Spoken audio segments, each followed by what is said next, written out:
Yan. Kaya nga po tinatanggal ni JP pala yung mga iyan ay para po makadaan yung truck na maghahakot ng panambak. At sabi po nung kinuhaan namin ng panambak ay makakapasok naman daw po siya diyan. Basta tatanggalin daw po yung mga nakaharang. Kaya bayan nga po at inisa-isa na niyan tanggalin. At hindi na nga po siya diyan nagpatulong at sabi niya siya na lang daw po ang gagawa. Kaya ang ending po ay sinaktan na talaga ng likod. Siya nga po diyan ay lagi na lang nakahubad at sobrang init naman po dito sa Infanta. Hindi kaya po pagkuwan, laging pawis-pawisan.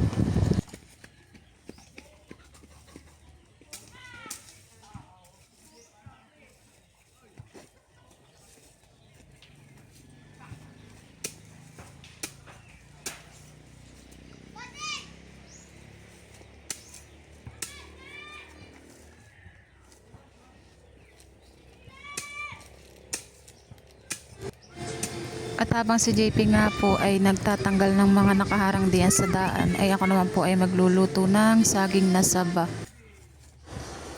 Maigi rin pong merienda mamaya at nakakuwan, pagod pagtatrabaho. Pati merienda na rin po ng mga bata dito. Ako ay magigiwa ng saging. Iluluto ko po, lalagyan ko ng asukal at saka evaporada at yelo. Habang si JP nga po doon ay nagkukuha, nagtatabas, ay ako naman po ay gagawin ko na po itong merienda ng mga bata.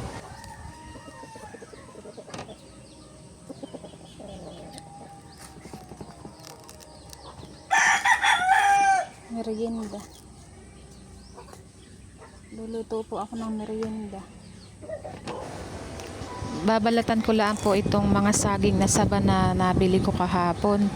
At iluluto ko po para lang pong ilalaga, tapos ay lalagyan po ng asukal at saka ng kaunti lang po na food color para magandang tingnan. At saka po pagluto na po ay dilalagyan ng evaporada at saka ng yelo.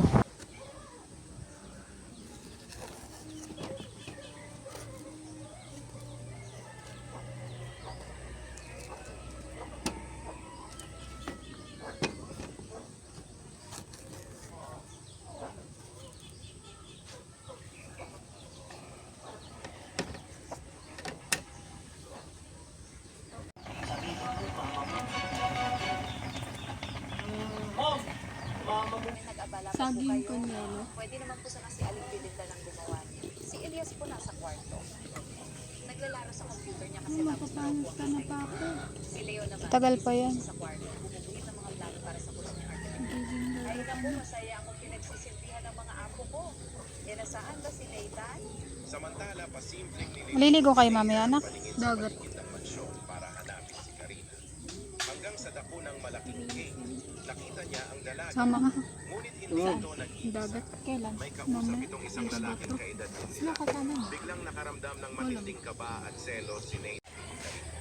Nalaki ang kanyang mga mata at patuloy na umiiwas si Karina dahil sa takot na mapagalitan muli.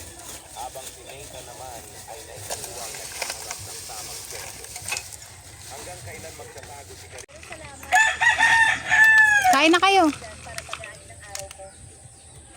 Nawala ang pabilang ng ngiti ni Harold. Dahan-dahan itong sumandal. Ilan pa sir?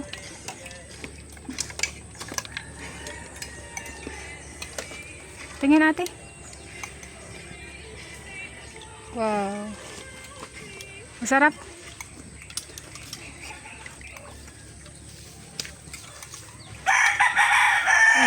Kuwan.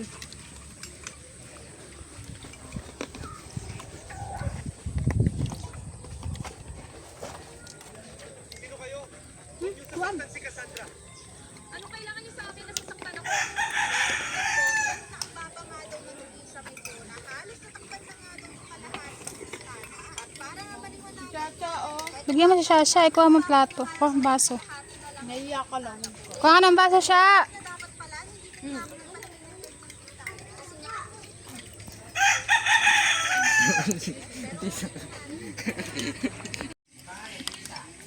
Ha?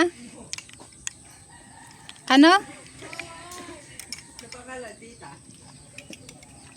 Nung bandang hapon nga po ay kami naman ay nagpunta dito sa dulo sa Dinahican at kami po ay bibili ng kailangan dito.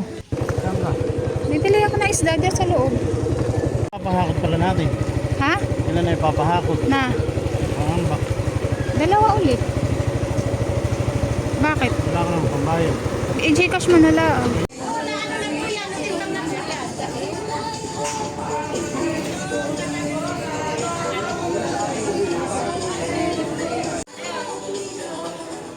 Bumili rin ako ng mangga. Bumili rin akong mangga.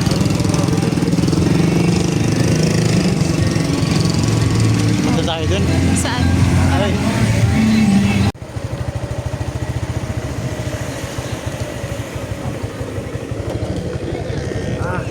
Talagang hindi makatuon. Hmm?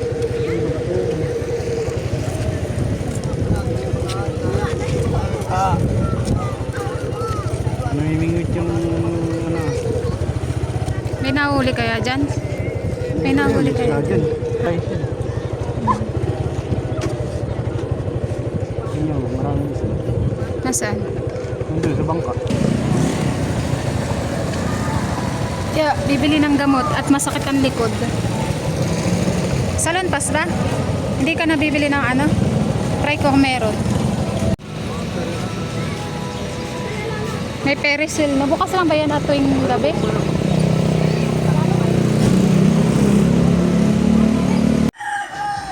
At pagka-uwi nga po ng bahay ay si kuya po pala dito ay may isda at akin na lang po itong iluluto.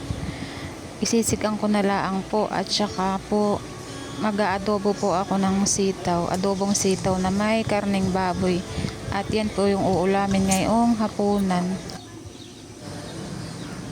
At gusto naman daw po ng mga bata ay adobo, kaya po lulutuin ko po itong adobo.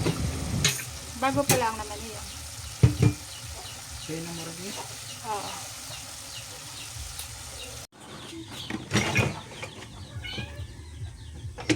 Manas.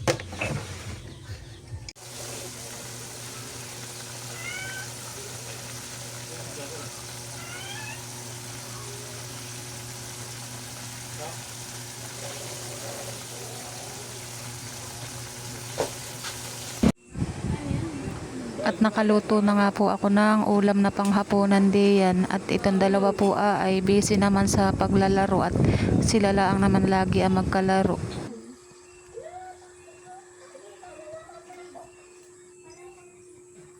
Naglag. Ano?